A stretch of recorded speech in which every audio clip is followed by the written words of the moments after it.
Hello and welcome to Days of Roar, a Detroit Tigers podcast brought to you by the Detroit Free Press. I'm your host, Tigers beat writer Evan Petzold, and this week, once again, I am joined by Chris Brown from Tigers Minor League Report. It's been 10 weeks in a row doing this show together, and I wouldn't have it any other way. Chris, thank you for joining me. Oh, shucks. Thanks for having me again. All right. Hey, first week of the offseason officially in the books. Pitchers and catchers report to spring training in 113 days, which is just more than 16 weeks away. Game 1 of the World Series between the Los Angeles Dodgers and the Toronto Blue Jays is scheduled for Friday. How about the Toronto Blue Jays in Game 7 of the ALCS against the Seattle Mariners? And how about George Springer with that swing? George Springer, by the way, AJ Hinch wanted him to be a Tiger, but instead the Tigers got Robbie Grossman. In this case, now in 2025, George Springer comes up huge with a big home run for the Blue Jays in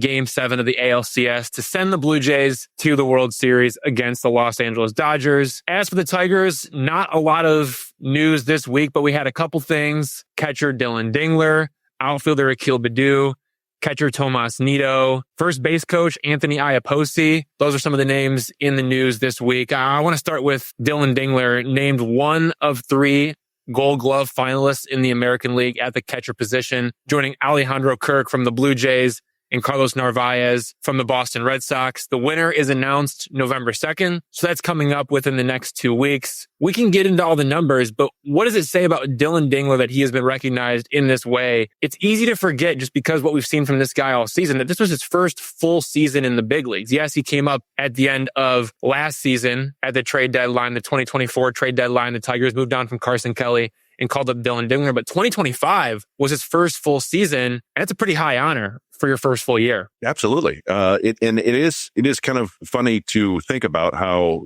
he wasn't great down the stretch last year, and there were some question marks, and he kind of was forced into duty this year. And it just how quickly he took the starting job. Like, I was like, oh, all right, that's it. Because he's so good on both sides of the ball. And he gradually got better offensively in certain ways over the course of the year. He may have tired down the stretch or whatever, but, I remember he started off not walking at all, and he eventually improved his approach a bit. But yeah, his calling card has always been his defense. And it's nice to see him come to the big leagues and that defense be MLB ready to the point where he is one of the 3 finalists for a Gold Glove, and he deserves it. So that's a really cool recognition of his skills, and it's nice. It's kind of like a sneaky star for the Tigers, right? Like, he just kind of popped up like, oh, all right, well, I guess he'll be really good for a few years.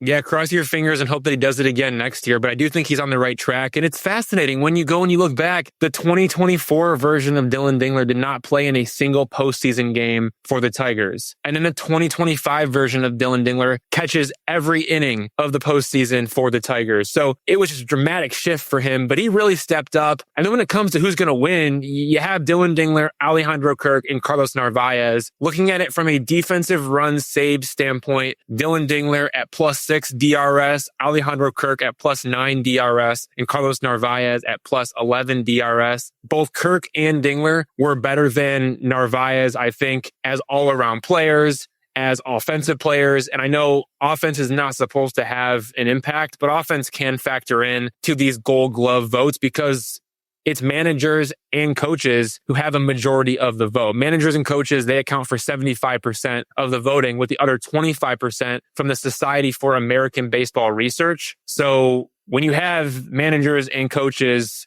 placing these votes, yes, it is supposed to be entirely defensive, but at the same time, the offense is going to creep in when these players are in the minds of the managers and coaches making the votes. So I don't think Dylan Dingler is going to win. I think it's probably going to be Alejandro Kirk, but I do think it is a high honor that Dylan Dingler has been named one of the 3 finalists. And look, if he keeps doing what he's doing, he could be an all-star, Silver Slugger, and Gold Glove winner in 2026. He could hit the trifecta there. The sky is the limit for this guy. And it's nice to see him get honored for what he did in 2025. And we'll see if he wins the Gold Glove Award, but we won't know that until November 2nd. As for other players in the news, outfielder Akil Baddoo and catcher Tomas Nido, they elected free agency.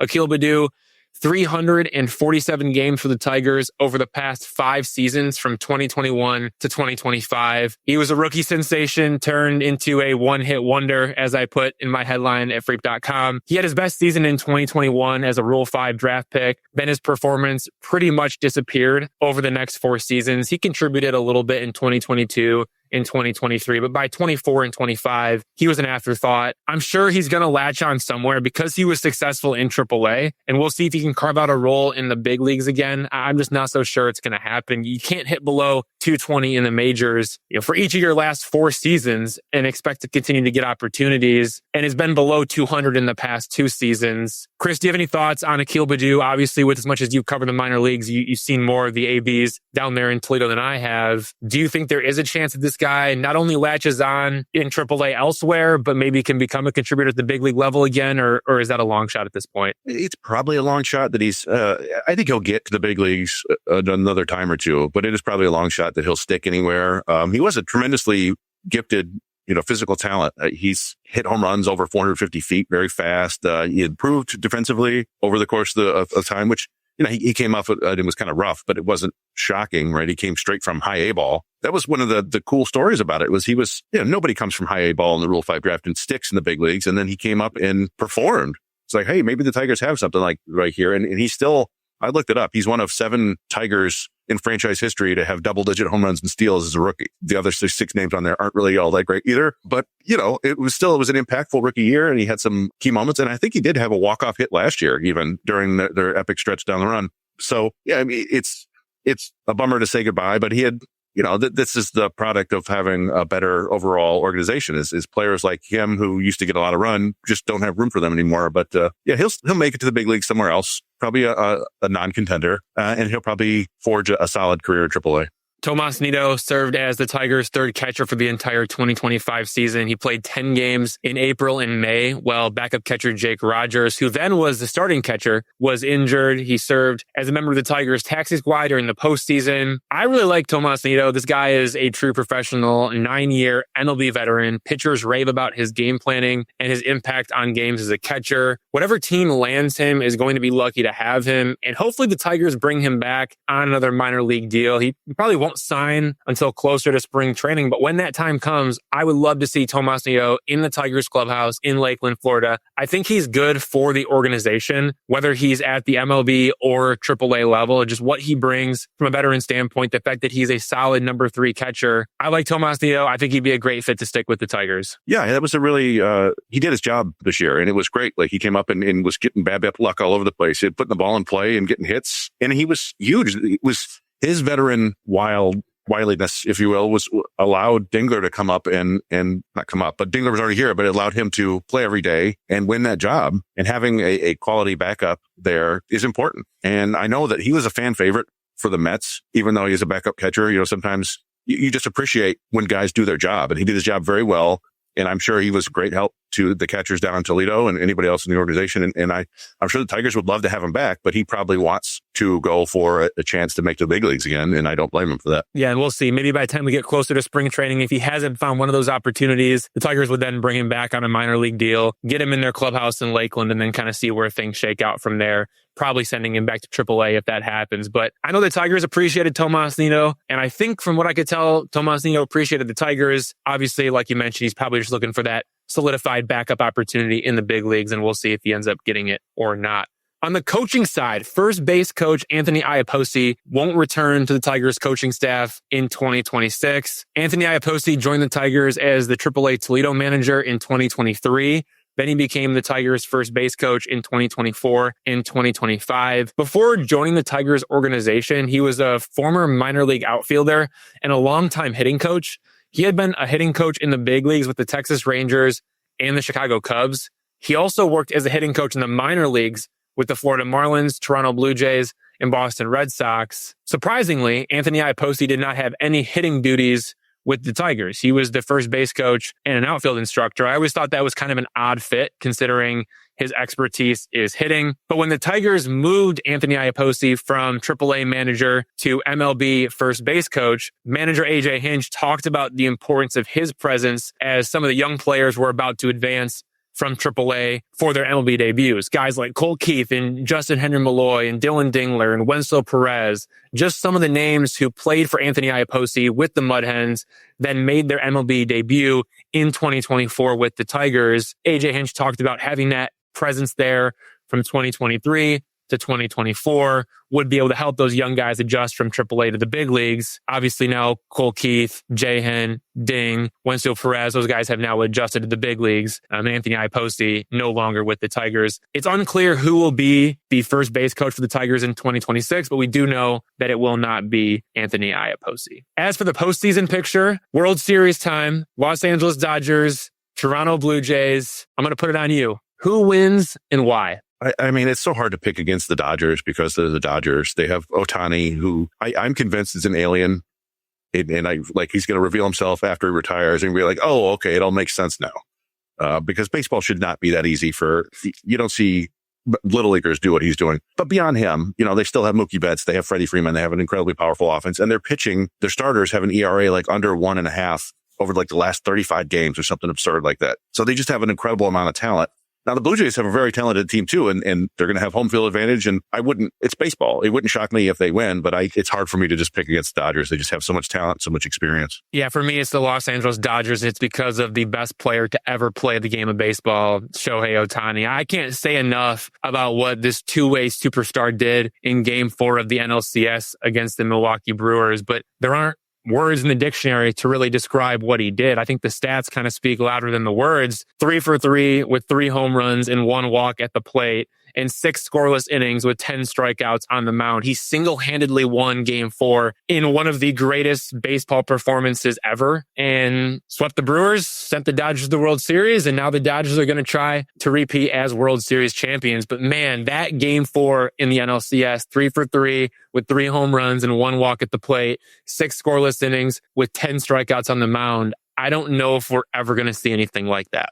I can't imagine. I mean, it's arguably the greatest single game sports performance in history. You can go back and think like Wilt Chamberlain's 100 points, or I've heard other people try to come up with something similar, and it's insane. Like I said, like you can't do that in a video game. You can't do that in Little League.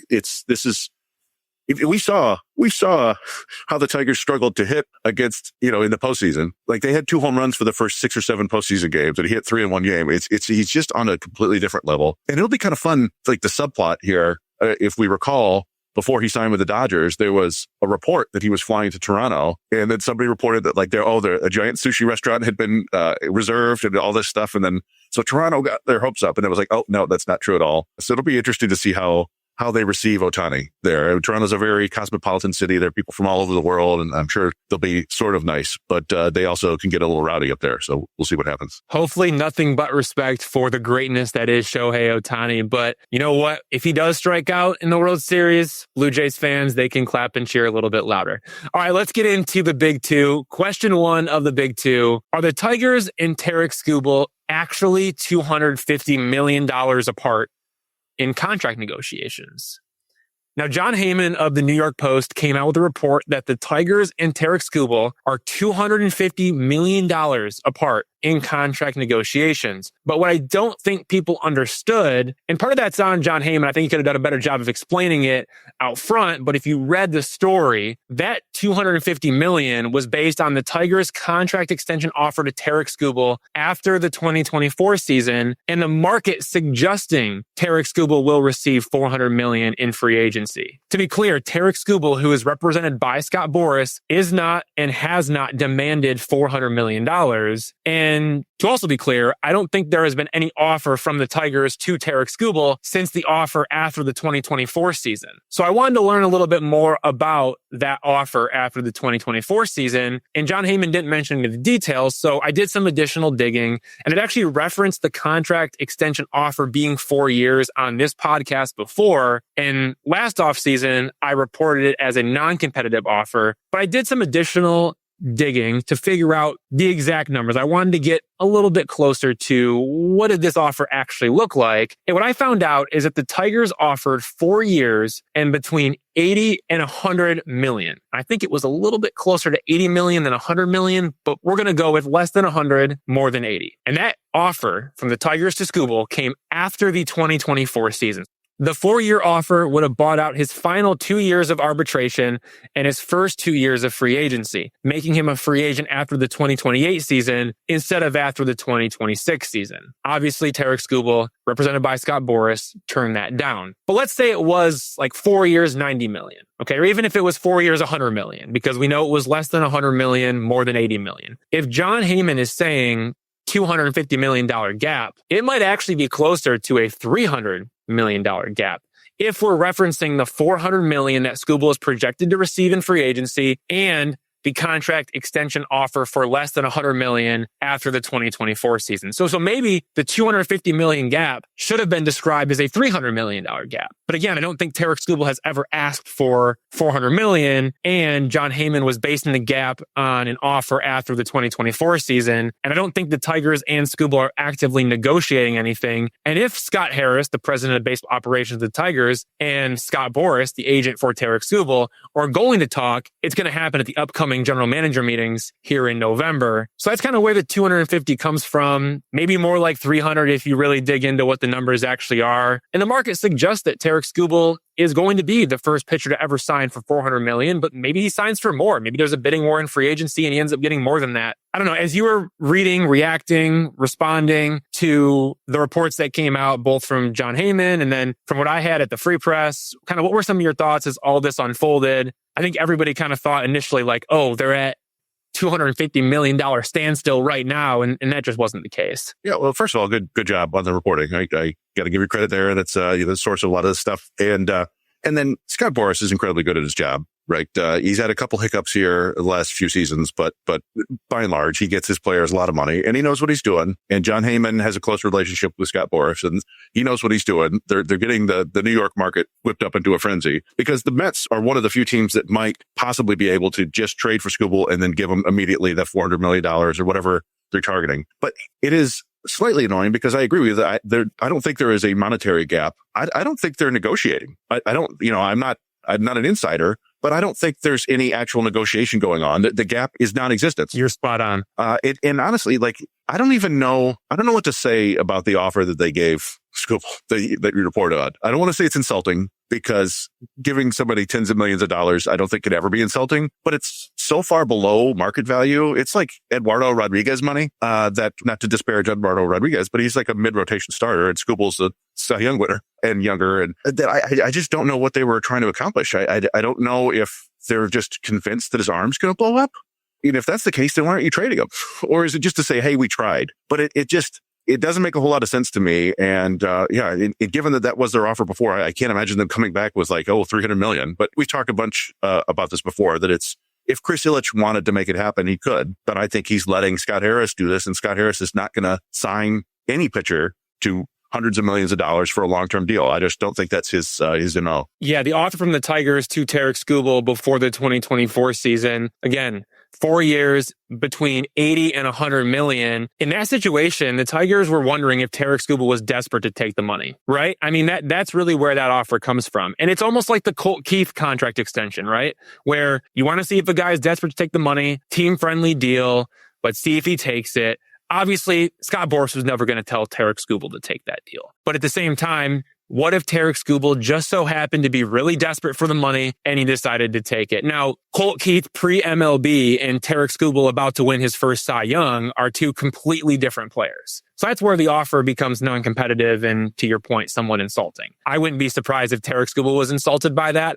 I've never heard that. That's just my guess. But if I'm a pitcher of Tarik Skubal's caliber and I am about to win the Cy Young Award and there is an offer on the table for me that is 4 years, $80 to $100 million, I don't know how I would feel about that, especially when not too long after you see Garrett Crochet signed for 6 years, $170 million. And in that same situation, Garrett Crochet was due to be a free agent after the 2026 season, just like Tarik Skubal, and he gets traded from the Chicago White Sox to the Boston Red Sox, and then the Boston Red Sox lock him up 6 years, 170 with 2 years remaining before free agency.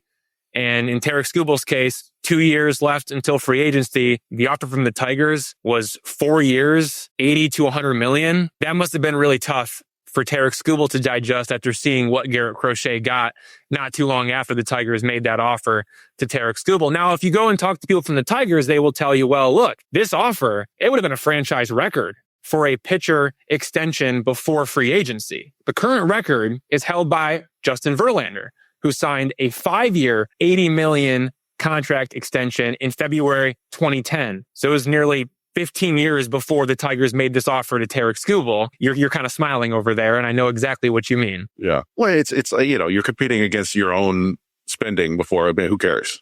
You got to compete against the other 29 teams. And I, obviously, he was under team control, so you can do what you want. Well, so it was 2024, not 2010. So again, a lot has changed since 2010. And so, yeah, if you were to go and talk to people from the Tigers, they would tell you, well, it would have been a franchise record. It would have been, the highest, the most total value in a pitcher extension before free agency since Justin Verlander. And it's like, well, a lot has changed since 2010. And the market is what the market is. And I'm telling you, after the 2024 season, the market valued Tarik Skubal significantly higher than 4 years, 80 to 100 million.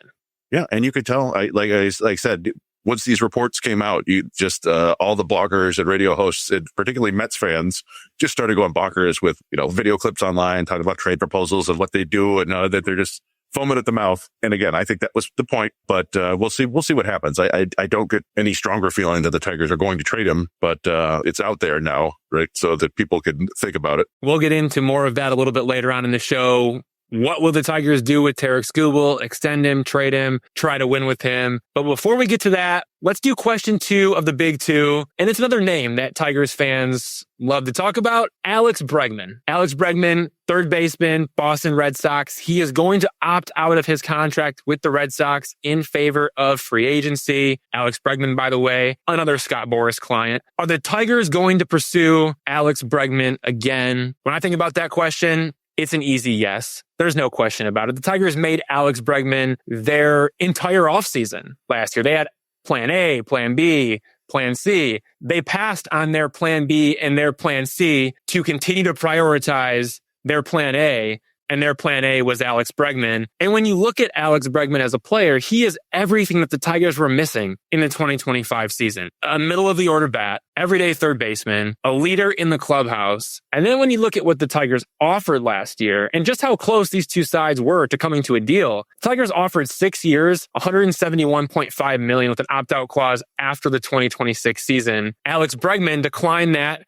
He took the short-term offer from the Red Sox because he knew that would allow him to test free agency again. There's a 3-year deal from the Red Sox with opt-outs after every year, which allowed him then to get back to the market, which he is now doing. But, and I mentioned this before, we've talked about it, Alex Bregman countered and had 2 offers that were sent to the Tigers. 6 years, $186 million with an opt-out clause after the 2025 season, and 7 years, $200 million. So the Tigers could have had Alex Bregman last offseason had they just accepted one of those 2 offers. Instead, the Tigers refused to do that. They offered the offer that I had mentioned, 6 years, $171.5 million with an opt-out clause after the 2026 season. Alex Bregman turns that one down, picks the Red Sox offer instead, and now he's back on the market. We're going to do this all over again. Do you see the Tigers going after Alex Bregman? And is it a situation where it is Alex Bregman or bust again this offseason? Or do you think there are other ways we should be looking at it? Well, I mean, I wouldn't say it's Alex Bregman or bust, but it sure would be nice to get him, land him after missing him last year. You don't get a chance like that very often. The question I have is would they give him the same offer? Another 6 years, $171 million, or would they drop it down by a year? I do wonder, he got the qualifying offer out of the way. There's no longer a qualifying offer attached to him, so the Tigers won't have to forfeit any draft picks to sign him. So I wonder if that would make them feel slightly more inclined to give him the 6-year deal again. I think so. So that might be something. And yeah, this is, like you said, he is a perfect fit. He's a right-handed hitter. He plays a position of need that they haven't really had a stable presence for years. And he's the sort of veteran leadership. They control the strike zone, everything that they need. He does it. Now, again, he's a year older. He'll turn 32 right as the season is starting. So if you sign him to 6 years, you're getting him through his age 37 season, which is, you're getting pretty iffy there. I've always kind of compared Bregman to Ian Kinsler, and I think 37 was when Ian Kinsler fell off the cliff. But you know what? If you get 4 good years from him and you get to the playoffs and win a World Series or whatever, then I don't think you worry about that too much. So I think they should definitely go after him, and I think they will. I don't think it's their, all or nothing plan this year, though, that you see that they've got Kevin McGonigal playing third base in the Arizona Fall League a fair amount. They've got Max Anderson playing third base down there. I don't think they necessarily want to fill their infield with young players, as it were, but they have that option supposedly, or theoretically, I should say. And there are other free agents out there. I think Ha-Seong Kim will probably be free agent again too. So that's another guy. And but yeah, they should just go get Bregman this time, and they should not wait all offseason. Yeah, and that's going to be the question is like, what does Alex Bregman's market actually look like? Because yes, he is opting out of a 3-year, $120 million deal after one season of that deal with the Red Sox. He wants a longer contract. He wants more guaranteed money. This was a guy who he missed nearly 50 games with a quad injury, but he still made his third All-Star team. He finished the season with 18 home runs, had an 821 OPS. He had a 128 OPS plus. Like, there are going to be a lot of teams in the mix for Bregman, especially now that, like you mentioned, he doesn't have that qualifying offer attached. So not only the Tigers, but also other teams won't have to give up a draft pick for signing him. You can see him going back to the Boston Red Sox. You can see him going to the Tigers. You can see the Chicago Cubs, the Philadelphia Phillies, the Toronto Blue Jays, the Seattle Mariners. I mean, there are many teams in the mix. I could even see the New York Mets getting involved. You could see the New York Yankees getting involved. I mean, there are so many teams that could be in the mix for Alex Bregman. So does this become more of a bidding war than it was last offseason? Because if you remember, as the Alex Bregman market dragged along last offseason, different teams were just dropping out along the way. And it really came down to the Tigers, the Red Sox, and the Cubs were really the only three teams remaining. And that was once we got into spring training. So I'll be curious to see what that market actually looks like, how active it is early on, and how much bidding is actually done. But when you do look at Alex Bregman and who he is as a player, he's a can't miss type guy. I mean, he was worth more than 3 WAR in what's now been 4 seasons in a row. And in 3 of those seasons, he was worth more than 4 WAR. He's a guy who doesn't strike out very often. He draws a lot of walks. He hits for power. He's got the doubles. He's got the leadership behind the scenes. And the leadership is one thing that I don't think can really be quantified. Like, how can you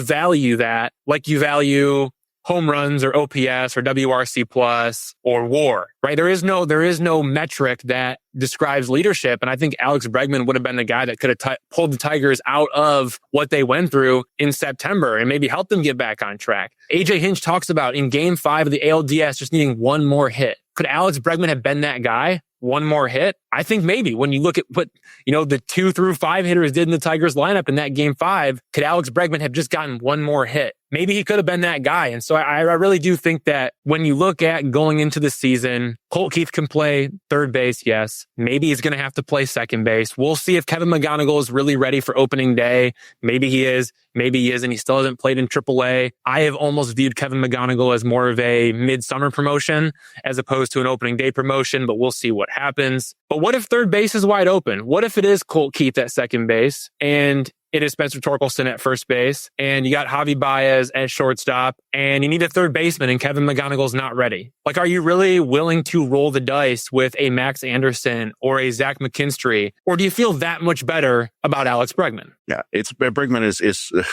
he's an obvious target. He's an obvious need. I think you would feel much, much better with him in the lineup. It would give you a much stronger lineup. And it's just a matter, I think you made a great point, though, that there may be a lot more teams after him this year, and maybe they missed their chance, but they should come out with a very strong offer. If they still want him, blow him away.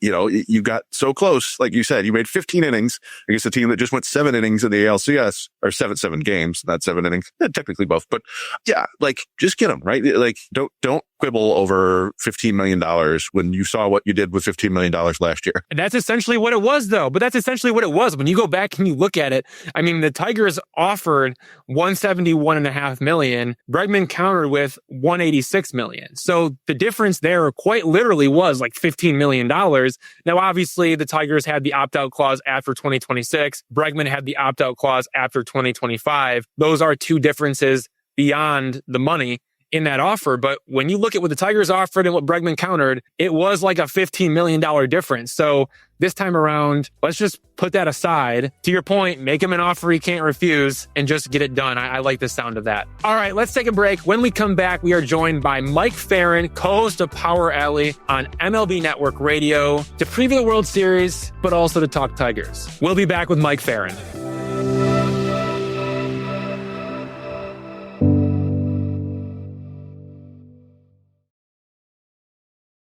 Everyone, I'd like to welcome Mike Ferrin, co-host of Power Alley on MLB Network Radio, to the Days of Roar podcast. We've had him on the show many times, including to preview the World Series for 2 years in a row and now 3 years in a row. This time it is the Los Angeles Dodgers and the Toronto Blue Jays. Mike Ferrin, thank you for joining me. And before we get into the World Series, what was your reaction to Game 7 of the ALCS? It was, I said after Game 5, I wish that these teams could play like a 15-game series, because I thought it was so much fun. Like the whole 7-game run was tremendous. I mean, these were the two best vibes in baseball, I thought, this season. Milwaukee was up there too, but Seattle and Toronto, their fans could smell this. And to have it turn the way it did last night was incredible. George Springer's been one of the best postseason players, certainly the last 25 years. I know his totals are up there in historic, but he's played a lot more postseason games because there are more postseason games than there were 50 years ago. But man, for that to happen in that spot and everything, I mean, you've got a managerial second guess, you've got,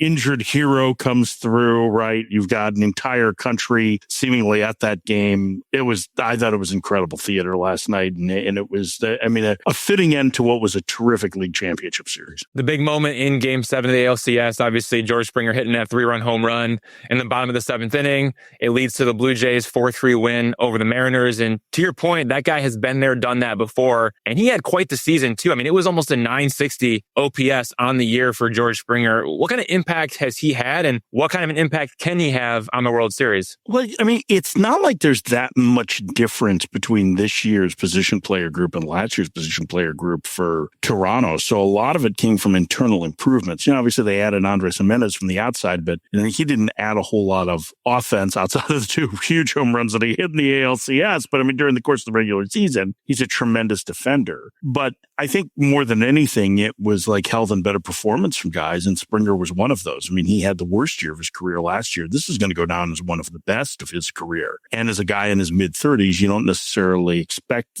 him to turn back father time for an extended period. So I think his performance this season has been huge. Obviously, Vlad Guerrero Jr. has been a huge part of their story. When they had a healthy Bo Bichette, I think he was a huge part of the story. I hope he gets back for the World Series because he's such a special hitter. But I think Springer is, he's a guy that has universal respect among his teammates. And I know he was part of the cheating scandal in Houston, but he's a guy that I think a lot of people around the game really love. And, he has proven time and time again that he's able to come through in the big moments. I mean, I think back when it was a Game 7 of the World Series in 2017, he was the one who hit the leadoff homer off Darvish, right? That got things going for the Astros. So a lot of big moments for him. And I thought it was a really cool, special moment. I also want to make sure we discuss Game 4 of the NLCS, in which the Los Angeles Dodgers swept the Milwaukee Brewers. And in Game 4, Shohei Ohtani sent the Dodgers to the World Series by going 3 for 3 with 3 home runs and 1 walk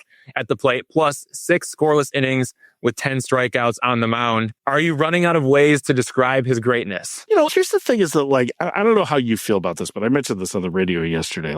I don't think people understand how uncomfortable those of us who've covered baseball for our entire careers are talking about someone in real time being the greatest player that we've ever seen, right? This is not something that feels like you should ever be talking about because it just doesn't feel real. And it's, I think at times we become a prisoner of baseball's history in that we can miss seeing greatness in real time. We can recognize that it's happening, but how great it is. I think Mike Trout's first 10 years kind of show that too. But I'm not sure that we'll ever see anything like this again. I mean, we could say, well, he hasn't done it. Babe Ruth is the only one who's done this. Babe Ruth didn't do this as long as Shohei Ohtani did, where he was doing both. And Ruth had to play the outfield. Okay, great. This guy is dominating his league in a way offensively that is Ruthian in a lot of ways. I mean, really only Judge is better. Aaron Judge with the Yankees is better at dominating their league offensively right now than Ohtani. And then also, like, who cares that he's not playing a defensive position? He's also going out there and punching out 10 and 6 shutout innings. And I'll tell you, just from the eye test, he's throwing the ball better than he ever has before. So it's really incredible to watch this guy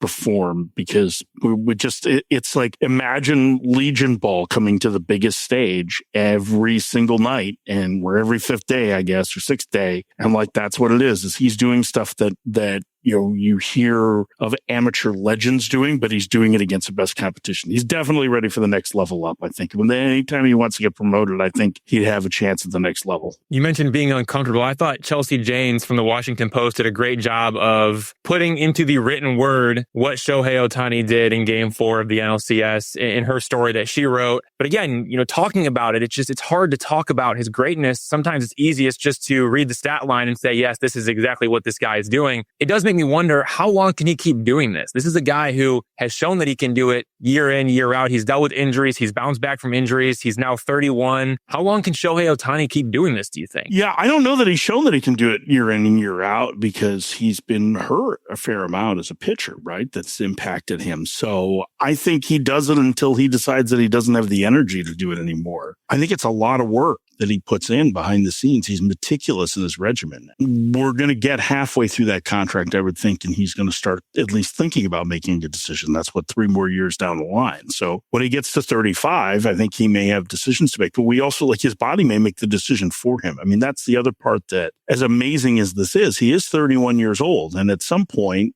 father time comes for everybody. And, as he gets older, it's going to get tougher to maintain that. Although that dude's an absolute unit. Like, I don't know that people, I mean, you stood near him, right? Like, I don't know that I can explain to you how massive a human being he is. I mean, he's like every bit of 6'5" and like chisel out of marble and like muscles on top of muscles. Like, he is an absolute physical freak on top of everything else. So, I don't want to put anything against him, because he's already defied every bit of logic that we've seen. So I think at some point he'll have to make a call, but I hope it's not for a while, because it's really fun to watch. While we have it, let's enjoy it. The World Series is set. Los Angeles Dodgers, Toronto Blue Jays. What are some of the keys to this series for you? Yeah, I think one of the things that's going to be really fascinating to watch is the Jays' ability to make contact against the Dodgers' ability to get swing and miss. The Jays are a little bit like those Astros teams in 17, 18, 19, in that they hit for a lot of power, but they make a lot of contact. And that's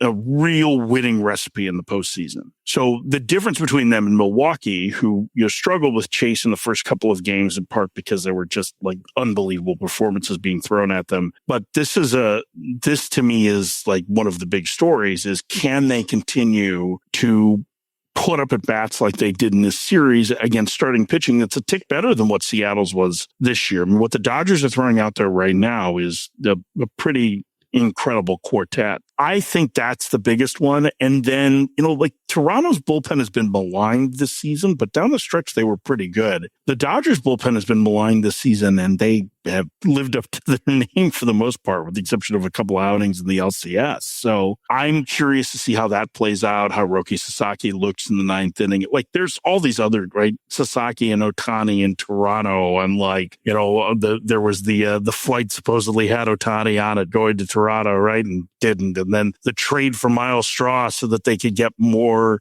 international pool space. Toronto did too. They took his contract from Cleveland so they could try and get Sasaki, and then they didn't. And now Straw's actually played a pretty big role for them this year. So there's all these kind of fascinating little side stories. But to me, I think the biggest one is just in the batter's box with Toronto's bats against the stuff that the Dodgers starters are featuring. I want to get into the Tigers. You've watched them closely over the years. You've called some of their games, both in the regular season and the postseason.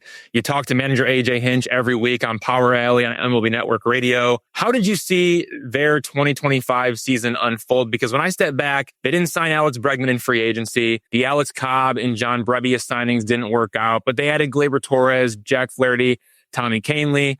They were the best team in baseball for more than a few months. Offense, pitching, defense, it was all clicking. They send 6 players to the All-Star game headlined by Tarik Skubal and Riley Green. And then they go into the trade deadline and they add Kyle Finnegan, but they didn't really make any big splashes. They opted for quantity over quality with a conservative approach. No David Bednar, no Eugenio Suarez, no Merrill Kelly. And then they stumble their way into the postseason. Terrible month of September. They get past the Cleveland Guardians in the AL wildcard series, only to fall short in Game 5 of the ALDS to the Seattle Mariners. It's a lot to unpack, but walk me through your vantage point of the Tigers in 2025. Yeah, I mean, it's hard. It's hard because I have 2 things in mind. One is, hey, congrats on back-to-back postseasons and a division series, and things are certainly trending in the right direction overall. And yet I still feel like it's a missed opportunity for the Tigers because of what you talked about. I hate to go back and relitigate the deadline, but all those things you talked about, the reliever depth, the starter depth, okay, that's fine. But when you went into the deadline knowing that your 3 best offensive players were largely unplayable against left-handed pitching and you didn't do anything to address it, that to me was a problem. And that's that's not to say that Cole Keith and Riley Green and Kerry Carpenter aren't going to get better against lefties. I mean, Green has been better against them in the past, but that was the case this year. And I thought a lot of what the Tigers dealt with was an offensive shortcoming because of that, because they just didn't add any impact, whether that was Bregman in the offseason. And Bregman's second half was not particularly good, but, obviously there's a lot of, we talked last offseason about the intangibles with that, or adding, like an Eugenio Suarez, who I know struggled in Seattle after that, but that's Monday morning quarterbacking at this point. Like whoever it was, being able to add somebody that could impact the lineup specifically from the right side and every day, I felt like was a much bigger issue than what the Tigers felt like, because I was there right before the deadline and that was not on their radar at all. And I was kind of surprised by that because I thought that was the clearest need that they had, that the offense had to be better because it was a mix and match group. I think that there may be a little bit of a disconnect between how the Tigers view their system and how some others in the industry do. I mean, I think everybody agrees that they've got 3 potential stars in McGonigal and Clark and Rayner. And I don't think anybody faults them for holding on to those guys. I think Troy Melton's got a chance to be impactful. And I think his rise probably affected the deadline too, because, teams were really interested in him and the Tigers were right to not trade him. But I think below that, they could have looked at more. And they didn't. And, and I think Scott Harris has been fairly defiant, I think, about that too, about the decision making, right? So we'll see if he's right in the end, but there are many more Octobers ahead. And I know that they've been hesitant to say that the window is closing because Skubal's a free agent after next year, but they're either going to have to sign him or figure out how to do it without one of the best pitchers on the planet. And so this becomes a pivotal year. So I think it was a good year of growth. I know I got off topic there a little bit. I've got a lot of thoughts on the Tigers. I find them fascinating. So, but I think it was a great year of growth overall. I think they achieved a goal of making the postseason and getting to the division series again, but it felt like they couldn't capitalize on the success that they had through the first week in July to the point where they were running everything through Detroit in the same way that Toronto did. Because I don't see that there's that big a gap between the Tigers and Toronto. Well, I mentioned Alex Bregman earlier because I do wonder, do you think Alex Bregman would have made a difference for this team, both in terms of the AL Central and the postseason? Obviously, Bregman chose the Red Sox offer over the Tigers offer in free agency, but the Tigers also had 2 counter offers from Bregman's camp on the table that they declined. So they could have had him. Do you think the Tigers win the AL Central and advance to the ALCS if Alex Bregman is on their roster in 2025? Yeah, I mean, what was he, like a 4-WAR player, right? And what was that they got out of McKinstry? And if you move him around, does that discount some? I mean, the difference in the really was like down to a tiebreaker, right? So yeah, I think there's a chance that they win the division with him.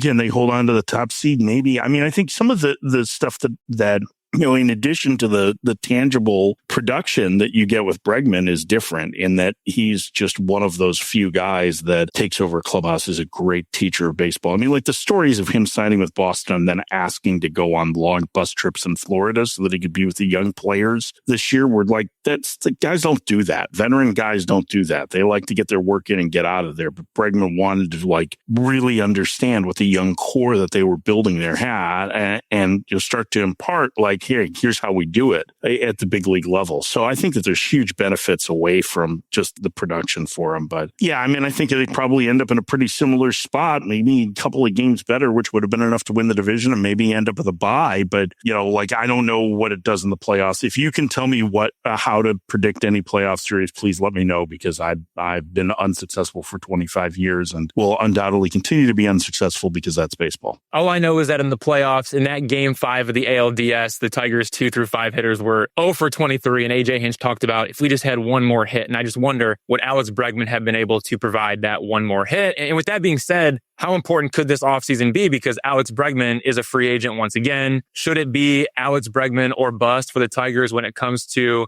this offseason, or are there other options for them? Yeah, I mean, it should be signing Tarik Skubal to a market value deal or bust. I mean, really, I think that's the thing that is that. I mean, everything changes a year later, right? So I don't know. I mean, I think, man, that like the Skubal story is going to follow the Tigers around all winter, because if you don't extend him, and listen, like I know his agent, Scott Boras, has a reputation for not doing extensions. He will.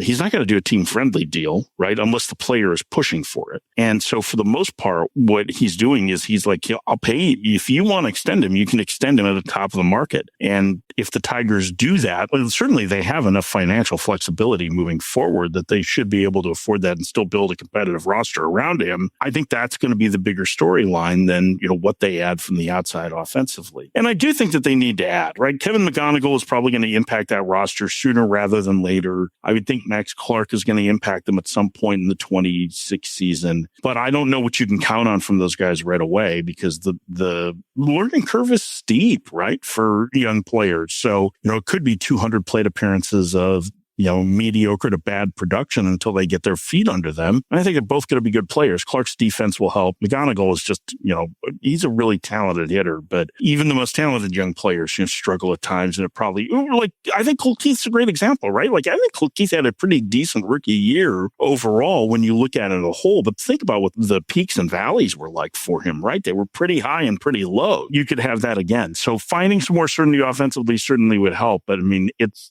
Skubal.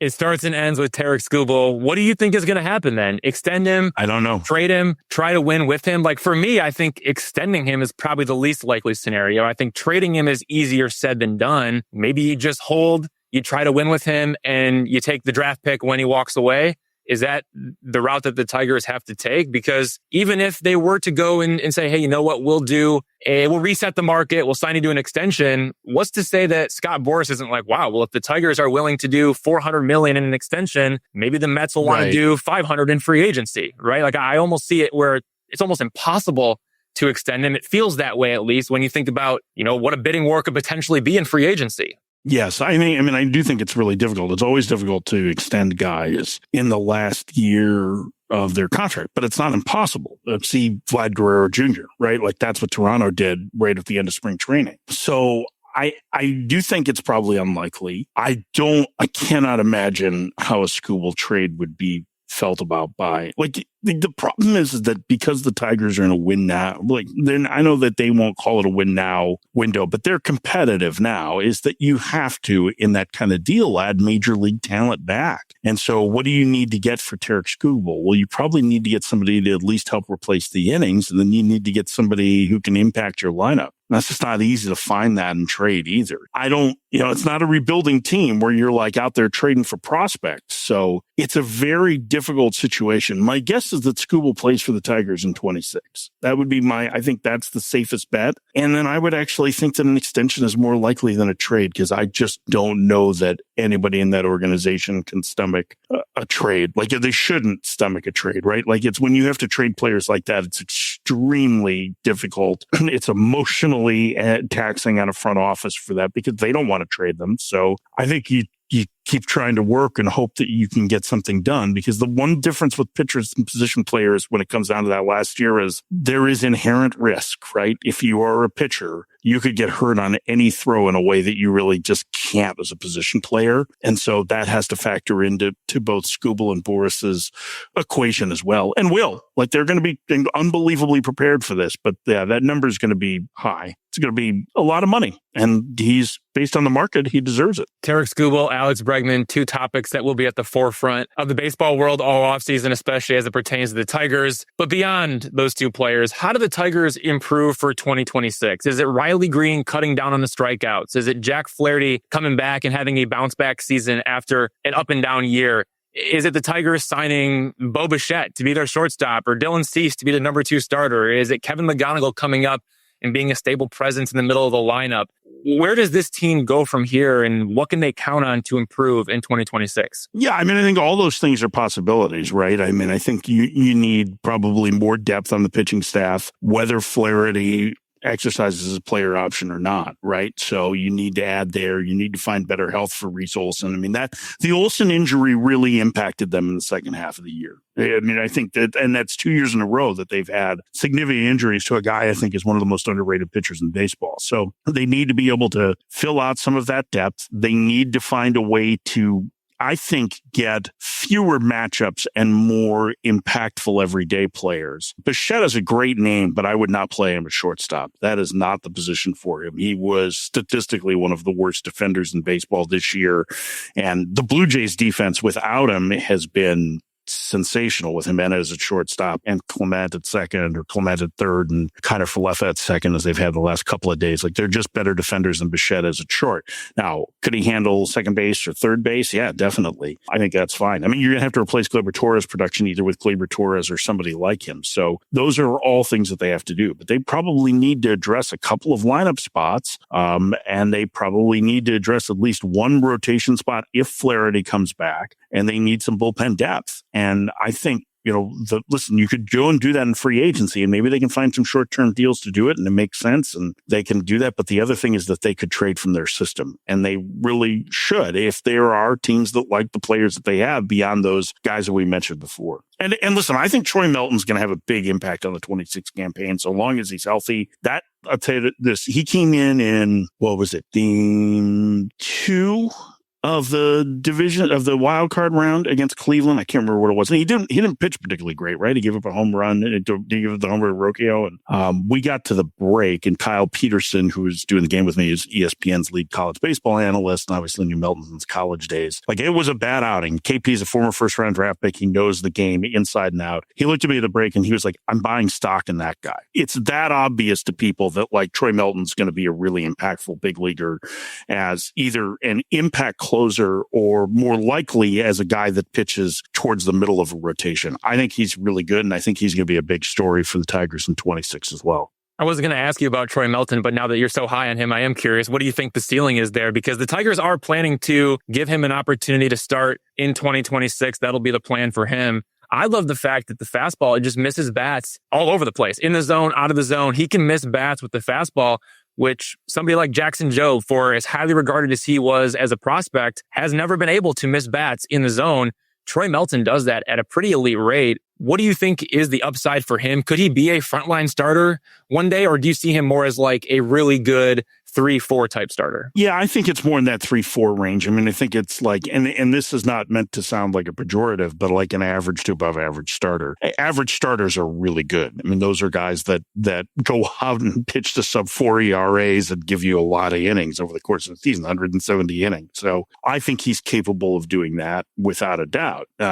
Now those, I mean, like, Tarik Skubal wasn't viewed as a top of the rotation starter until after his flexor tendon surgery, right? When he came back and all of a sudden it looked different, and everybody was like, okay, well, this might, even though he had a good prospect pedigree and that he would, led the minor leagues in strikeouts. So I think Melton has a chance to be, a really good big league starter, which means that you could go into next year with Skubal and Flaherty and Mize and Melton and Olsen. And that's where, like, I think you need one more because you need the depth, because you can't get to a spot where if Olsen's going to miss significant time, that you don't have a good spot to backfill that. So, like, the upside of that quintet is pretty good. And that's not even counting, like if Job comes back in the second half of next year from Tommy John. So I like where those guys are at. Like I said, I think there's a lot to be excited about with the Tigers' future, despite the fact that the last half of the regular season. So let's get back to the World Series, then we'll get you out of here. Same question for both teams. Why can the Dodgers win the World Series,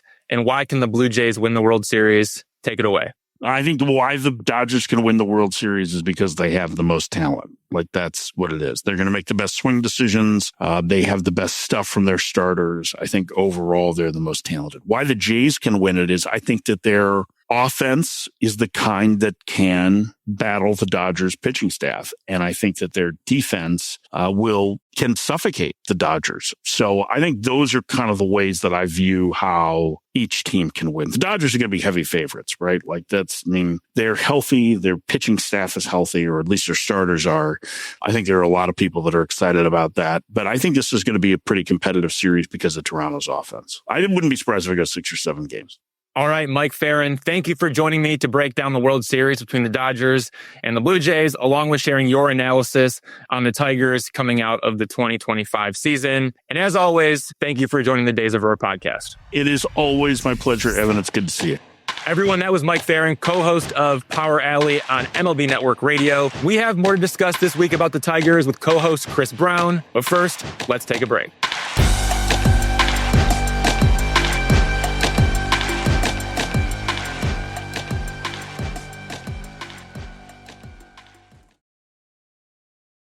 All right. Thanks again to Mike. Always a good time. Always happy to have him on, a friend of the podcast. One of the best in the business. Chris Brown, let's get back to it. And we got to get right back into more Tarik Skubal conversation, because this is going to be the talk of the offseason. If you're the Tigers, what do you do here? Do you extend him? Do you trade him? Or do you try to win with him? I'm still on the try to win train here, as it were. Like, I think you just don't get pitchers like this to come around very often. And when you do, you basically, for a team like Detroit, you have to grow them yourself, right? And they did. And I understand, we've talked, you could help remake your team a little bit if you get the right prospect package. And I would be open to that. I don't see a team really giving him that crazy offer for 1 year of Skubal. Now, maybe if they can somehow work out an extension beforehand, shenanigans and so forth. But I think you got a team that's made the playoffs the last 2 seasons. There's a young core in place. You've got some more young players coming up. You've tried to supplement with veterans. They've spent money, a decent amount, right? They're not going crazy, but they've spent money. If they could just be a little bit wiser with the money they spend, maybe spend it on Alex Bregman and keep Skubal around and add another starter and some bullpen help, I think they could make a real run. Like, Cleveland is a monster under the bed always for some reason, but there's nobody else in the AL Central is really that scary at the moment. I think maybe the White Sox can pop up and make some noise, but you got to be the favorite to win the division. And once you get in the playoffs, anything can happen. And if you remove Skubal from that equation, I don't think you're the favorite to win the division anymore. You might still be, but just by a hair. So, I just, go for it. We had a decade plus of, or about a decade of not making the playoffs. And I think, you get kind of used to it and addicted to it. So stick with the guy who helped you get there. In 2024 and 2025, the Tigers had a 42-20 record in Tarik Skubal starts. In non-Tarik Skubal starts, the Tigers had a 131-131 records. They were a 500 team without Tarik Skubal. With Tarik Skubal, 42-20. That's in the 2024 and 2025 season. You talk about the impact of Tarik Skubal. I want to dig into a couple of these different scenarios. Trading Tarik Skubal, I just think it's so much easier said than done. It's so easy to say, oh, just trade him. Just trade him and get as much as you can back. Like, the Tigers are going to demand a haul in return for a Tarik Skubal trade because he is valued as the best pitcher in baseball. But I don't think that any team is going to gut its farm system for 1 year of his services. And at the same time, I do think this allure of a bidding war in free agency, it makes a trade and sign scenario unlikely. You even mentioned like the New York Mets. Maybe they could trade for him and then give him the $400 million. But at the same time, think about it this way. If the Mets were willing to trade for Skubal and extend him for $400 million, wouldn't Scott Boras want to see if the Dodgers would offer $450 million? And if the Dodgers did, what would stop the New York Yankees from jumping in at $500 million? Only for then the Mets to counter with $550 million. Like, seriously, think about it that way. Like, it's so easy to say, oh, the Mets could just trade for him and sign him. But I don't think it's just that easy to sign him. So even these big spenders like the Mets, the Yankees, the Dodgers, I think they will still view Skubal as a one-year rental when it comes to a trade situation. So no matter what, Tarik Skubal is viewed as a one-year rental on the trade market. So the Tigers, they're going to demand a lot because he's the best pitcher in baseball. But is the team really going to give up prospects for 1 year of Tarik Skubal? And I'm not talking about just any prospects. I'm talking about their farm system, the core of their farm system. I just don't foresee that happening. And now the Skubal situation is somewhat comparable to when the Milwaukee Brewers traded Corbin Burnes to the Baltimore Orioles in February of 2024. That was ahead of Corbin Burnes' final season before free agency. The Brewers got Joey Ortiz, DL Hall, and a competitive balance round A draft pick.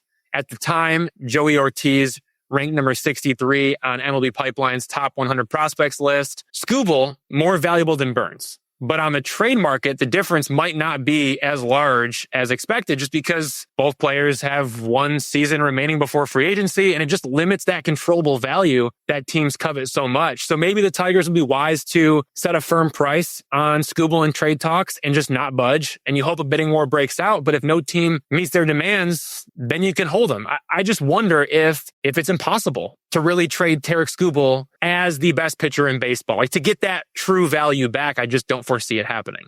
I mean, the one other sort of similar trade that I think of in recent years is Kyle Tucker to the Cubs. Now, it's a position player versus a pitcher, right? But from a value standpoint, Skubal has been more valuable than Kyle Tucker over the last couple of years, just by pure WAR, right? It's like 6-4. And the Astros got a pretty good young veteran, a hitter in Isaac Paredes, who actually fits their stadium very well. He was hurt a lot this year. Old Tigers great, Isaac Paredes. And they also got a recent first-round draft pick, a pretty good prospect in Cam Smith, and a pitcher. That's a pretty good haul for 1 year of a player. And Tucker is going right to free agency. So, like, if you find a team that is willing to give you a package somewhat like that, so say in Skubal's instance, instead of another quality, veteran hitter, you're getting a solid number 3 starter who still has team control for 2-3 years and a prospect. It's something you should consider, I think. It's just a matter of, is there a fit out there? And does that really make you better and give you a better chance for the next couple of years? Or is it just smarter to just go for it this year? Who knows? Win it all, and everybody gets drunk, and then they pay each other. How about trying to win it all with Tarik Skubal? Maybe you do go for it. I do think that probably is the most likely outcome of all this, that the Tigers just stick with Tarik Skubal and they try to win with him. Also, too, and again, this sounds bad, but the Tigers' best chance of keeping Tarik Skubal long-term is if his performance plummets or he suffers a major injury in 2026. I don't think regression is going to happen from a performance standpoint, but injuries, they're unpredictable. Like, anything can happen. So that could be one way that Tarik Skubal ultimately ends up staying with the Tigers long-term, is if he suffers an injury. But if Skubal stays and he stays healthy, I think the Tigers could get aggressive in pursuit of trying to win the World Series in 2026. But why didn't they do that in 2025 then? And that's where the problem lies with me, is Scott Harris has said that he does not believe in a window to win with Skubal, calling that idea an illusion. So I don't think we can count on Scott Harris to suddenly go all in and build a championship caliber roster for 2026. And by that, I mean spending significant money in free agency and trading significant prospect capital to build a roster that is capable of, on paper, defeating the Dodgers in the World Series. Like, will Scott Harris build that type of a roster, spending money to do it and giving up prospect capital? When he talks about not believing in a window to win with Skubal and he calls that idea an illusion, I'm not so sure the Tigers are just going to suddenly go all in with Tarik Skubal and call it World Series or bust in 2026. That is kind of my only concern. I do think it would be nice if the Tigers went out and got Alex Bregman to play third base and Dylan Cease to be the number 2 in the rotation. And they promoted Kevin McGonigal to be on their opening day roster. Let's just say as their everyday shortstop. Maybe they traded with Boston Red Sox to go get outfielder Jarren Duran. And that was when they maximized their odds of winning the 2026 World Series before Tarik Skubal leaves. That sounds great. But is Scott Harris actually going to do that? I think that's the real question we should be asking. Yeah, it seems unlikely to me. I think, and then the moves you mentioned would make sense. They could do that and would help them in the future too, right? It's not the sort of the idea where you just like, you're going crazy all in and you're making bad deals. You're signing Prince Fielder to a 12-year deal or whatever, just because somebody got hurt. But yeah, you could go all in this year and still be set up for success over the next 4 or 5 seasons, thanks to some of your young hitters coming up and controllable hitters that are there now. And, you could do that. But yeah, I tend to agree with you. I think we just haven't seen evidence that the Scott Harris front office is willing to do stuff like that yet. They seem to operate on the margins and trying to, make smart, smaller deals. They haven't all worked out. You could argue a lot of them didn't work out at all this year, but they, the team has been competitive. And I think it just feels like that's his way that he wants to do this is to keep pushing the team to get to the playoffs. And obviously he wants to win it all, but I don't think he's going to ever go all in. It's like that poker where you just play smart and you're steadily grow your stack, but you might not, you're not going to win and knock somebody out immediately. You'll just be around the table for about 12 hours. He won't go all in until he needs to save his job one day, and who knows when that's going to be. But also, too, if Skubal stays through 2026, the Tigers will then extend the 1-year qualifying offer worth $22 to $23 million at that point.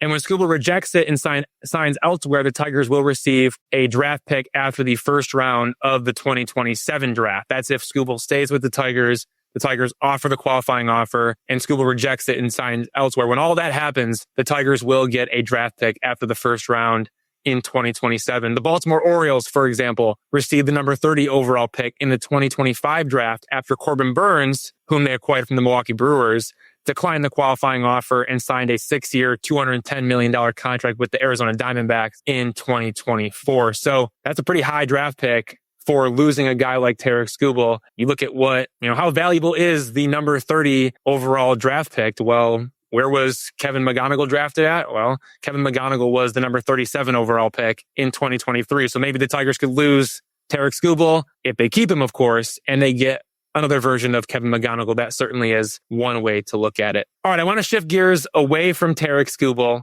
finally, and we'll be talking about him more this offseason. But let's dig into who are the Tigers free agents, and should the Tigers bring any of them back? We have Alex Cobb, Kyle Finnegan, Tommy Kahnle, Rafael Montero, Chris Paddock, Paul Sewald, Gleyber Torres. In the Gleyber Torres situation with the qualifying offer, do you feel differently about him knowing that he played the final month of the season and into the postseason with a hernia that is now going to require surgery? Should the Tigers try to bring back Kyle Finnegan? What do you think about Gleyber Torres and the qualifying offer? How does all that unfold? What do you think about this crop of players? Alex Cobb, Kyle Finnegan, Tommy Kahnle, Rafael Montero, Chris Paddock, Paul Sewald, and Gleyber Torres. Yeah, I think 2 months of the season, I would have thought that they would be trying to get Tommy Kahnle back for sure, but he kind of unraveled. So I don't think that's a real option. I'm sure Finnegan coming back, I think a lot of people would like that. I bet the Tigers would like that. But the way he got 1 year and $6 million last year, the way he performed, I assume that he's going to get a multi-year deal, probably closer to 8, 9, 10 million a year. So if you believe in him as a legitimate late inning reliever, go for it. But, I think he's going to explore his options there because he probably will have more. The Torres one is tough for me. I know I don't think they should extend a qualifying offer to him because I feel like he'll take it. I'm sure he doesn't want to take it. Like he'd rather get that 5-year, $100 million deal, but he got $15 million this year and then was just kind of the same player. Now, obviously the injury plays into it, but he's a year older. Injuries are something that you worry about. Hernia is not necessarily something that's going to keep happening, but the greatest indicator of future injury is past injury. So now he's got that on his medical card. And I just, I wouldn't hate bringing Gleyber Torres back, but it's the qualifying offer is $22 million. And if you think you can replace his production somewhat internally, that's $22 million more dollars you can spend elsewhere to improve the team. Now, he was a great addition to this team and I liked him a lot, but I just don't view him as a must sign. Yeah, Kyle Finnegan, just to start there, the Tigers obviously showed interest in Kyle Finnegan last offseason in free agency. Then the Tigers acquired Kyle Finnegan from the Nationals at the trade deadline. So I would expect the Tigers will still be interested in Kyle Finnegan this offseason. I will be interested to see what the market for Kyle Finnegan actually looks like. But I think more importantly than anything, Finnegan wants to pitch for the Tigers. He wants to be here. I think it always means something when a player says that at the end of the season. For Finnegan, that tells me that he likes his teammates in the clubhouse. He likes his role, even though it's not the defined closer role, and he likes the pitching coaches. So even if the Tigers don't bring Finnegan back, it's always good when a player is saying those things about what you're doing in the big leagues because it's a reflection of your entire organization. And Finnegan accomplished great things in Detroit. I mean, this guy had a 4.38 ERA with a 19.6% strikeout rate with the Nationals. After the trade, he posted a 1.50 ERA with a 34.8% strikeout rate. So he basically goes from like a 20% strikeout rate guy to a 35% strikeout rate guy from going with the Nationals to the Tigers. A lot of that stems from throwing his splitter more often than his fastball, doing so for the first time in his career. That was something the Tigers told him to do. No wonder he likes the Tigers and wants to stay with them. They helped him improve his performance. As for Gleyber Torres, that is such an interesting situation, and how that unfolds is going to be fascinating to watch. Because this is a guy who is set to become a free agent, but the Tigers can extend the 1-year qualifying offer that's worth just more than $22 million. Then Torres will have to decide, does he want to accept it or reject it? If he accepts it, then he returns to the Tigers 1 year, $22 million. If he declines, then he enters free agency. And this is a guy who signed 1 year, $15 million in hopes of getting $100 million in free agency. So if he got the qualifying offer, I wonder if he would reject it in hopes of getting $100 million.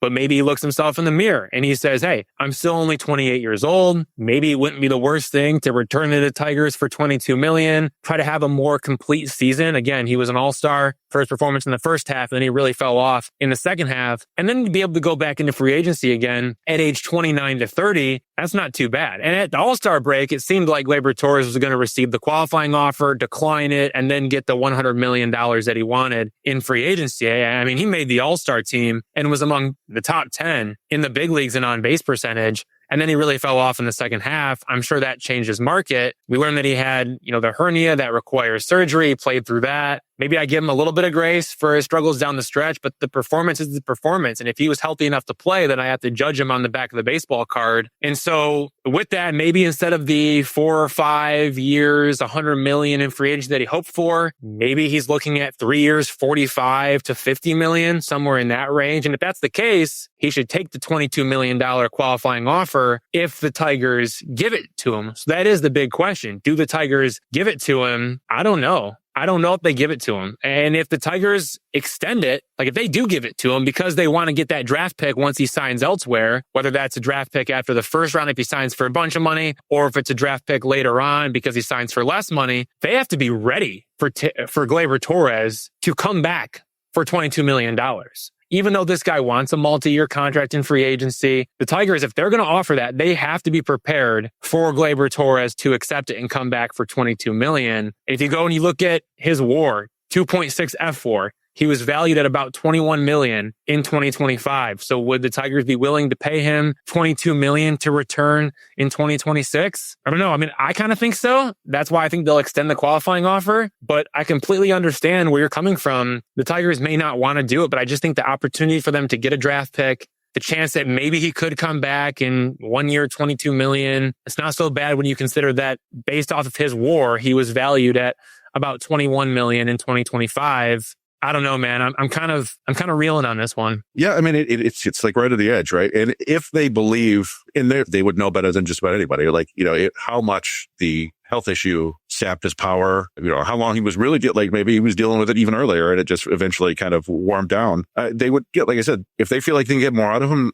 that's fine. And if they think that's the best use of the resources, and sometimes I just look at everything through kind of the minor league lens because that's my focus and it's probably not ideal, but they're just kind of swimming in second baseman at the moment. They've got so many second, and obviously none of them have proven to be as good as Gleyber Torres. Colt Keith has a chance to be that player. He was pretty close this year. McKinstry is on the roster, and then you've got McGonigal, and you've got Max Anderson, and you've got Jace Young, and you've got Hao-Yu Lee, and like all these bodies. Now, like I said, Jace Young has come up and hasn't really proven anything in the big leagues, and we haven't seen most of the other guys, but they have a whole lot of options there. And it's one of those situations where they're not going to get caught without a body there. So it's just like, is that the way they want to spend their $22 million if they have to? Or would they be better going toward Alex Bregman and filling second base with a prospect? I don't know. It's going to be a tough call. I just wonder if they're so determined to get that draft pick once Gleyber Torres signs elsewhere that they almost walk themselves into a bad situation there. We'll see what happens. Teams must extend qualifying offers to eligible players within 5 days after the conclusion of the World Series. So we're going to find out on that in early November, and then players have 15 days after that to decide whether to accept or decline the qualifying offer. The next player on the list who has a decision to make, Jack Flaherty. Will he accept or decline his $20 million player option for 2026?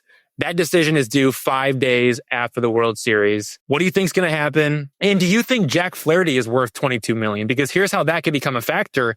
If Flaherty declines the $20 million player option, the Tigers could give him the $22 million qualifying offer, and then it's a $22 million decision for Jack Flaherty, not a $20 million decision. Well, yeah, I mean, that's interesting. I feel like he would take the $20 million. I just, again, like you want these free agents to, I'm big on free agency. I'm happy for the players if they can go out there and get the money and go do it. But, he wasn't getting the big long-term deal after last season where he performed much better than he did this year. And I think you have to be realistic about that. Now, yeah, maybe he knows that if he turns down the 20, the Tigers will give him the qualifying offer, and then he'll just take that to get the extra $2 billion, that would be smart on his part too, I guess. But it's hard for me to picture him wanting to go out in free agency after his performance last year. Like the underlying metrics were fine, but the ERA was 4.6, I think. And it's just, that's not going to get you a ton of money. Yeah, a few things there. I mean, obviously, if the Tigers are able to somehow get Jack Flaherty back for that $20 million player option, and they could, after the 2026 season, slap the qualifying offer on him and hopefully get a draft pick later on. Whereas Jack Flaherty, maybe he would be more inclined to get the qualifying offer now, get it out of the way. So then after 2026, he's not eligible for the qualifying offer again, and that doesn't hurt him in free agency. So the Tigers probably want Jack Flaherty to opt in and accept the player option and come back to the Tigers for $20 million. Whereas Jack Flaherty, he probably wants to decline it and then get the qualifying offer for $22 million. But at the same time, if he does decide to decline the player option, did the Tigers give him the $22 million qualifying offer? Those are all questions that we're going to have to wait and see on. I think they would. Just he went out there and gave him 31 starts, 160 innings. I think there's a lot of value in that, even if the ERA wasn't great. And that's another thing that might need to be discussed down the road is Casey Mize. Everybody talks about Tarik Skubal. Casey Mize is going to be a free agent after next year as well. And he gave him a 150 innings of sub 4 ERA this year. So, but yeah, I think the Tigers would like to have him back because I think they know that he can be better than he was this year. They saw it last year, and they need those innings, honestly. After Game 5 of the ALDS, manager A.J. Hinch told his players the Tigers were not going to run it back again. He relayed that to us during the end-of-season press conference. With that being said, should we expect the same core of players to return in 2026? And if not, who will the Tigers trade away? For me, I don't think not just going to run it back is all about roster changes. I don't think it's entirely about personnel. I think it might be more about internal improvement, whether it's the coaching staff, the front office, the players. For example, Riley Green can't just run it back. He needs to figure out how to cut down on the strikeouts, specifically how to stop chasing bad pitches. Cole Keefe can't just run it back. He needs to hit for more power. Kerry Carpenter can't just run it back. He needs to draw more walks. Spencer Torkelson can't just run it back. He needs to cut down on the swings and misses. So that's how I view can't just run it back. But I do think it is fair to wonder if there are some personnel changes that are included in that. And so that's where the question comes up. Should we expect the same core group of Tigers back in 2026? And if not, who's on the move? Yeah, I mean, that's a good point. I think that, and you see this, you see other teams, the Blue Jays, who are heading to the World Series. They had a rough year last year, and a lot of the improvements they had this year were from guys who were still on the roster. They got better, and they went to the lab or whatever and got it done. There's an article on Driveline about that. So that's certainly some aspect of that. I do think it's hard to go out and predict like someone from this young quintet is going to get traded. Oddly enough, I feel like Dylan Dingler is the most untouchable. Maybe that's not even that odd. He's got the most team control and he is not really replaceable. I hear a lot of people talk about how, the Tigers have all these catchers in the minors, and it's not true. It's not like they have some prospects in the minors who are catching, but they're not anywhere close to being ready to catch at the big league level. That's just the way it is. And some of them aren't going to be catchers at the big league level. Let's just be honest. Yeah. So you have a huge asset in Dingler right now. And you don't even entertain trading him. And I would think that you wouldn't entertain trading Riley Green either after, he hit 36 home runs. It was a down season in terms of, the strikeouts. But other than that, yeah, like that's the guy in the middle of your lineup. Carpenter, Torkelson, maybe. I don't know. And I think Colt Keith is probably here to stay. Although, again, you have an army of second basemen, third basemen, and he has a pretty team-friendly contract. You signed him to that because you believed in him. But if another team believes in him too, then maybe you can move him for something that you need. But yeah, I tend to think it's probably still going to be, I think your point is probably more true to what that phrase meant, run it back, is that they got to improve. They can't just be the same guys next year and expect to be better, because it won't happen. But if the Tigers were to trade one of their core players, I do think Colt Keith is probably the perfect trade candidate. Like, especially if you're going to sign Alex Bregman. If you have Alex Bregman at third base, and if Kevin McGonigal can't play shortstop and needs to be at second base, and Spencer Torkelson is at first base, and Kerry Carpenter needs to be the designated hitter to stay healthy for a full 162 game season, then where does Colt Keith play? Like, it's hard to find an everyday spot for him if Alex Bregman is at third base, Javier Baez is at shortstop, Kevin McGonigal is at second base, Spencer Torkelson is at first base, and Kerry Carpenter is at designated hitter. That doesn't mean Colt Keith isn't a valuable player. He can play second base, third base, first base. He's just 24 years old. He is owed just $19 million over the next 4 seasons before the 3 club options kick in. Like, it is an extremely team-friendly contract. So even the lowest payroll teams would be able to take on his contract. Almost all 30 teams would be able to trade for Colt Keith, whether it's the positional versatility, the age, the contract, all of those things make him an ideal trade candidate. So if the Tigers were to move one of their core players, Colt Keith is probably the guy that is most likely to be traded, all things considered. But aside from those core players, Riley Green, Kerry Carpenter, Spencer Torkelson, Dylan Dingler, Colt Keith, what do you think the future looks like for Parker Meadows, Trey Sweeney, Wenzel Perez, Matt Vierling, Zach McKinstry, Andy Ibanez, Jahmai Jones, Justin Henry Malloy, Jace Young? I think you could even lump in guys like Hao-Yu Lee and Max Anderson into that mix as well, who are not the upper echelon prospects, but they are more of your mid-tier type prospects. What's the future like for these guys? Do we foresee more opportunity for Parker Meadows and Trey Sweeney and Wenzel Perez and Matt Vierling and Zach McKinstry and Andy Ibanez and Jahmai Jones and Justin Henry Malloy and Jace Young, like, especially the guys that have already gotten opportunity? Is more coming, or has the runway finally ran out? Yeah, I mean, I think it's different for all those guys, right? I have a feeling that we've seen the last of Andy Ibanez. I think that Jahmai Jones being so good at that lefty mashing job this year helped push him out there. And I also think they're almost certainly going to add Hao-Yu Lee to their 40-man roster. He's Rule 5 draft eligible. And he's a guy that one thing he did in AAA this year was really mash lefties. You know, he struggled otherwise, but he's a guy who could come up and fill that role if you need him. At least he's a body who could do it, right? And Ibanez is arbitration eligible. He's going to get a couple million or whatever. So that might be somewhere where they just, thanks for your service. Thanks for that hit against Josh Hader. We'll always remember you. Good luck elsewhere. The other, I think they're going to keep McKinstry around. You kind of have to, right? He had a really good year. Like, obviously, people were like, oh, he didn't really think he was going to keep this up. And of course he could. But it was still a good year for McKinstry. I think don't want to lose that. Matt Vierling is an interesting one. That's They went the whole year basically without him. Did he get 1 home run? It was a big home run. I think, but he's injured all year, and you hate to just get rid of a guy because of that, but he's there are other players that need playing time, and he's, especially again, if Bregman comes on board, I mean, I don't know if you could make that decision first, but he's not going to be playing third base at all. So then he's another outfielder, and he's just a platoon outfielder, and you're going to pay him $3.5 million or whatever. After that, yeah, like I think they've seen what Parker Meadows can be at the big league level, and I think they want to give him another shot to be that player.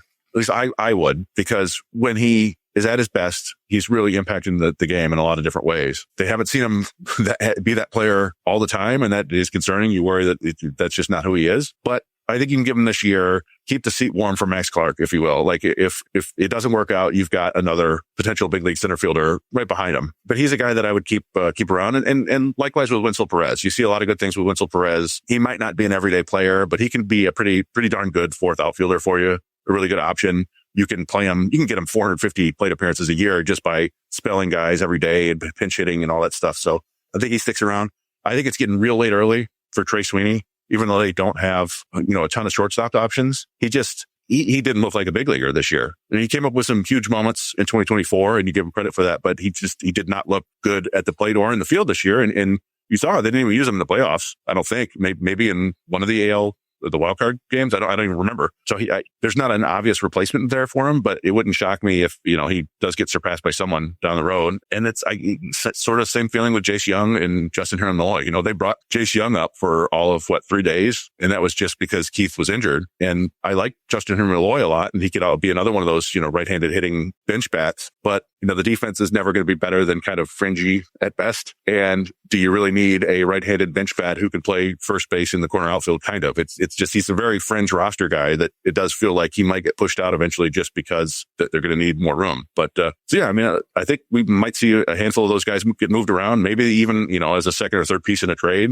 But I don't think we're going to see them all on the roster next year. We can get into this more as spring training approaches, but how much leash do you give Parker Meadows? Because I do think that the Parker Meadows conversation kind of impacts a lot of this. Like Matt Vierling, does he have a role or does he not? Well, maybe you need him to play center field if Parker Meadows isn't going to be that guy. Do you really want to rely on Wenzel Perez to be your everyday center fielder if you need to? How about Javier Baez? Do you need him to play shortstop, or could he slide out there and play center field if Parker Meadows isn't going to get the job done for you? And if Javier Baez is playing center field, then who's playing shortstop, right? Like, how does all that work? And I think a lot of it is predicated on Parker Meadows. And obviously the Tigers are going to try to stick with him and see what they have, because Parker Meadows has shown flashes of being a really good young player.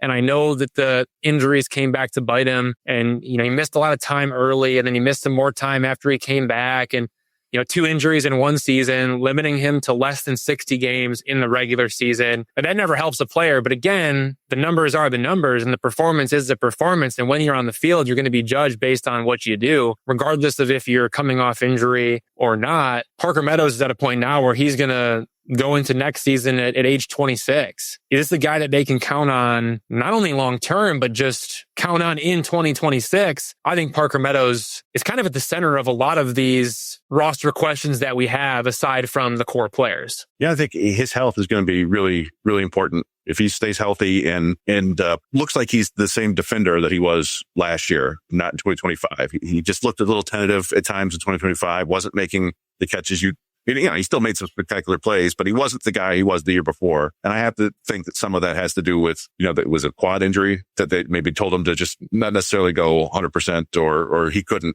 physically do it. But, I think if he's playing the defense that he's capable of, you get a little leeway with the bat. And I'm not necessarily expecting him to hit like he did in 2024, but you probably don't want him to hit like he did in 2025 either. Maybe somewhere in the middle, like an OPS plus of 90 while playing plus defense, I think is perfectly fine.